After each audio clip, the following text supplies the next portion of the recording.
गिबि गिबियावनो आङो बे खौरां मेल गासैबो मिडियाखौ आङो खुलुमग्रोबाय हामबाय होनबाय आङो दिनैनि जिनोखि खौरां मेल लिंनायनि उद्देश्यआनो जाहैबाय आङो बावैसो सिगां आङो मणिपुराव गोबाव सम आङो दावबायहैदोंमोन आं बेहाय दावबायनानै ओरैबायदि आङो दुखु मोनदों आरो जोंनि जिनाखि जाथायफोर जागासिनो दङ आङो मोननै पार्टिनि मोननै जाथिनि लिडारफोरखौ आङो लोगो लादों ससियेल वार्कारफोर पलिटिकेल वार्कारफोर पुलिस अफिसार्सफोर बेबायदिनो आं गोबां बिथांमोनजों सावरायनानै एखेबारे जिनाखि जाथाय बे जाथाया जाथावामोन दिनै जाबाय आरो बे जाथाया ओरैबायदि जाबाय दा 5 माससिम जालांबाय दासिमबो खुनु सलुसननि बाथ्रा गैया आरो बावैसोनि सिगां आं फैनायनि सिगां 6 थारिखआव आरो गोबांथार बेबायदि 20-22 जनसो गावख्लायबावनायखौ आंनि मानसिफ्रा खौरां हरदों आरो बे हिसाबै आङो दिनैहाय बुंनो सानदों जाबाय मोनथाम आरनि सोमोन्दै एक नम्बर आरआ जाहैबाय रिफर्मेशन 2 नम्बर आरआ जाहैबाय रिनोवेशन एंड 3 नम्बर आरआ जाहैबाय रिलेशनशिप दिनै बे जायगायावहाय जेनाखि मोनसे रिफर्मेशन दिनैहाय जोंनो नांगौ बेनिफ्राय रिनोवेशन दिनै रिनोवेशन आरो रिफर्मेशन होनना बुङोब्ला दिनै जोंनि बानायनाय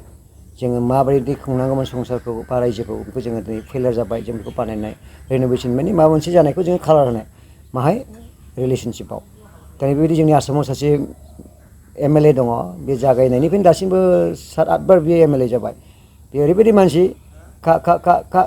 खालि आहिब नैबेबायदि बाथ्रा बुङो आरोखि खिन्थु बिनि जिनाखि सोमोन्दो रिलेशनशिपआ ओरैबायदि मोजां बेनिखायनो दिनैसिमबो बियो दिनैहाय MLA जानो हादों दा बेनिखायनो आङो नर्थ इस्टआव मणिपुरावल' नङा नागालेण्ड बेनिफ्राय आसाम बेनिफ्राय अरुणाचल आङो मोनब्रै स्टेटआव आं थांदों बेनिफ्राय आङो समाज सिबियारिफोरजों लोगो लादों धोरोम गुरुफोरजों लोगो लादों पलिटिसियानजों लोगो लादों बे पुलिस अफिसारफोरजों लोगो लादों दा आंनि बुंनाया बेनो जाहैबाय गथै जोंनि नर्थ इस्टआवहाय जोङो रिफर्म खालामनानै मोनसे रिनोवेशन खालामनानै जोंनि रिलेशनशिपखौहाय जोङो जोंनि जायगायाव बा जोंनि ट्राइबेल हिसाबै जों बेखौ खालामनांगौ बेखौ आं गोख्रोङै आं रायज्लायबोदों सावरायबोदों आरो दा आं मोनसे बाथ्रा बुंनोसै जाहैबाय आङो बे जायगायाव थांनानै सोरबा डेपुटि स्पिकार बेनिफ्राय बेबायदि IPS अफिसार आङो समाय लादों 1 घन्टा 1.5 घन्टा बिदि रायज्लायदों गोबां मोजां सावरायदों खिन्थु दुखुनि बाथ्रा बे जाहैबाय जोंनि मानसिफ्रा आं बुङोब्ला दिनै जोंनि लिडारफ्रा दैदेनगिरिफ्रा 5 मिनिटबो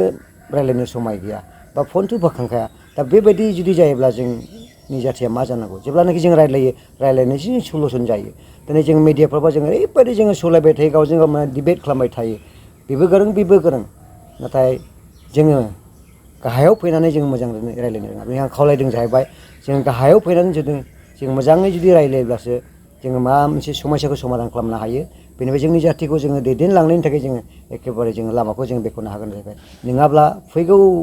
बावैसोनि उनाव जुदि जों बेबायदि जुदि जोङो जायोबा मणिपुराव जानाया जोंनावहाय जायैनि बाथ्रा गैया आरो नागालेण्डआवबो आं बेखौनो बुंदों नोंथांमोनाव जायैनि बाथ्रा गैया अरुणाचलाव बेखौनो बुंदों जुदि दानो गावखौ साखा फारा खालामाब्ला जों मोनसे रिलेशनशिपआव जुदि मोजां खालामाबा एनि टाइम बेबो जानो हागौ होननानै आं बिदि रायज्लायबोदों ओमफ्राय आं बावैसोनि उनावहाय आङो मिज'राम थांगोन त्रिपुरा थांगोन मेघालय थांगोन बे 7टा स्टेटखौ एखेबारे आङो माने आं मोनदों आरो माने गोजौनि होनना बुंनांगोन माबा मोनसे सावरायनो थाखाय माबा मोनसे जों ज' खालामनो थाखाय दा बेनो जाहैबाय आंनि दिनैनि जिनाखि आर्जेन्ट इमारजेन्सि आं बे खौरांखौ लिरनाया बेनो आङो बेयावनो बुंनानै दोनथ' सानबाय बे खोनासंग्राफोरखौ बा नायगिरिफोरखौहाय इसोरा बोर होथों बुजिनो हानाय आरो जों एखे जेसे हायो एसे जों खौसेथिखौ जों जानांगोन नोंथांनि जे रिलेशनशिपनि सोमोन्दै नोंथाङा बुंदों बे रिलेशनशिप ट्रिपल आरनि सोमोन्दै बे रिलेशनशिपआ सोर आरो सोरनि गेजेराव नोंथाङा थांखिनानै बुंदों बे रिलेशनशिप माने जोंनि एक्जेक्टलि जोंनि जिनाखि मोनसे पलिटिसियान्स आरो जोंनि पाब्लिक बा जोंनि जाथि हिसाबै आरो जोंनि ट्राइबेल हिसाबै दा ट्राइबेल हिसाबै जों एखेबारे जों जानो गोनां आं गोबां ट्राइबेल लिडार्सफोरजोंबो रायज्लायबाय दा बेखौनो आसा खालामनानै दं आरो जोङो थगायजाबाय थायो आरो जोंनि मानसिफ्राना जोङो जाथि हिसाबै जों थगायजायो बेनिफ्राय ट्राइबेलफ्राबो थगायजायो दा बबेया मोजां बबेया गाज्रि जों बेखौ मिथिखागौ खिन्थु माखासे मा बुंनो जोंनि मोनसे सेल्फिश टाइप मानसिफोरनि दारैनो बेबायदि बुस्थुआ माने जायो आरोना गाज्रि रिलेशनशिपआ समाज सिबियारि महरै नोंथाङा जोंनि बिटिआरनि दैदेनगिरिफोरखौ माबोरै जाजानो लुबैयो बेथ' 100% एखेबारे आङो मोजांखौ लुबैयो मैयासिमाव जि जाबाय बेनो जाहैबाय रिफर्म खालामनाय बेनिफ्राय रिनोवेशन खालामनाय जियानाखि उदायामोन बेखौ कालार खालामनानै जों बावगारनानै जों मोजाङै जोङो थानाय बेनिफ्राय खौसेयै जों एखेबारे मोजांखौ जों मावलांनाय आं बेखौनो आं बिटिआरनि लिडारफोरखौ लुबैयो आरो नङाबा जोंहाथ' बहुत बिपद फैसिगोन फैखाबायानो बायग्लिबाय होनना बुंनो हासै खिन्थु जोबस्राङाखै आरो बायग्लिनायनि गुबै जाहोना मा बायग्लिनायनि गुबै जाहोना बेनो जाहैबाय फ्रम दा भेरि बिगिनिं आं बुंनो सानो जाबाय एक्चुवेलि जोङो माने मोनसे सेल्फिश टाइप जाबोदों आरो ना एक्चुवेलि आङो बेखौ अरायबो बुङो जोङो जुदि मालायनि थाखाय जुदि सिन्था खालामोब्ला मोजां बे मोजां सिन्था खालामनो थाखाय जों मोजांखौ जों मोनग्रोखायो आरोखि बेनिखायनो जोङो एखेबारे गावनिखौ जों साननो दरखार गैया आरो सेल्फिश टाइप जुदि जोङो समाजनिखौ मोजां सानोब्ला अट'मेटिकेलि बे मोजाङा फैयो दा बे बुस्थुखौ जों साननो रोङाखै होनना आं सानो आरो जोंनि दैदेनगिरिफोरखौ मणिपुराव जानाय जे दाङाबाजि बे दाङाबाजिनि जे हिंसायारि दाङाबाजि बे दाङाबाजि जानायनि जे उद्देশ্যफोर बा जाहोनफोर बेखौ नोंथाङा मा होननानै सानो बेखौथ' बहुत मोनसे पलिटिशियान्स बा माबा मोनसे बेखौ गोथौयै जुदि जों नायोब्ला बेखौ बुंनोबो एसे उसुबिदा दा जि जायगायावनाखि जायगाबो जागासिनो दङ दस्रायावबो जादों मणिपुरावल' नङा बे मोनसे वेल प्लान बायदि माबा मोनसे दङ आरो दा जि बुस्थुआ जाबाय आं दाख्लै नुबोदों बे मालाबाबो एखेबारे ज' जागोनखौ आङो नुवाखै आरो एखेबारे सेपारेटेड मानो होनब्ला ओरैहाय कुकिफ्रा खोलाहा मालाबाबो थांनो हाया आरो खोलानि मानसिफ्रा मेथेफ्रा मालाबाबो साहा फैना एनेखि पुलिस डिपार्टमेन्टआबो कुकि एरियायावहाय सासेबो मेथेफोर गैया आरो मेथे एरियायावहाय सासेबो कुकि पुलिस गैया आरो आलदा सेपारेट जाखाबाय बेनिखायनो IGP आबो कुकिमोन DGP आबो कुकिमोन मणिपुरावहाय नाथाय बिसोर गैला आरो दा दस्रा जाबाय आरो बेबायदि मोनसे आलादा थांदेरलायनो हाखा आरो बिथांमोननि रिफर्मेसना माबोरै जागोन दा बिथांमोननि रिफर्मेसना जाहैबाय दा आं सानो बेखौ मोनसे सेपारेटनि अनगायै बिसोर दा बिदि बुंना दं मालाबा रिफर्मेसन जानायखौ बिसोरो सानाखै आरो माने नुहुराखैबो आरो दा बिदि जानानै दं आरो नोंथांनि बायदिब्ला माबोरै बिथांमोना रिफर्मेसन जानो हागोन एक्चुवेलि दा जेरैबायदि बिसोरो दा सेल्फ एडमिनिस्ट्रेसन हिसाबै बे आलादा बायदि जानानै दङ दा बेबायदिनो नुहुरदों आरो बेखौ जाखागोन आरो नेक्स्ट टाइमाव आं फोथायो आरो ना नङाबा खुनु बेवहाय जानाय नङा आरो दा जेनाखि ओरै साहानि जेनाखि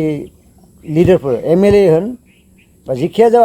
अफिसार होन IPS अफिसार होन बा मा होनना बुङो भाइस चेन्सेलर बा प्रिन्सिपाल बे खोलाहा दंमोन मणिपुर एरियायाव सासेबो गैखाला आरो बेबायदि मोनसे सेपारेट जाखाबाय आरो जोंनि बर'लेण्डआव बा बिटिआरआव मणिपुर बादि जाथाया माब्रैब्ला जानो हागौ होननानै नोंथाङा बुंनो सानो जानो हागौ माने जों दा जुदि बेबायदि जुदि जोङो दलद जुदि थाबाय थायोब्ला सिं जिनाखि जागासिनो दङ बेबायदि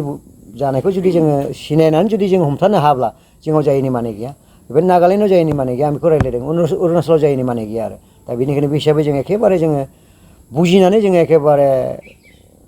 मा होनना बुङो बुजिनानै जोङो सिनायनानै जोङो एखेबारे स्टेप लानांगौ आरोखि ना बेखौहाय जोङो डिफेन्स खालामनो थाखाय we are not going to fight with others but we have to defend ourselves by reformation renovation and relationship with the people बेबायदि आरो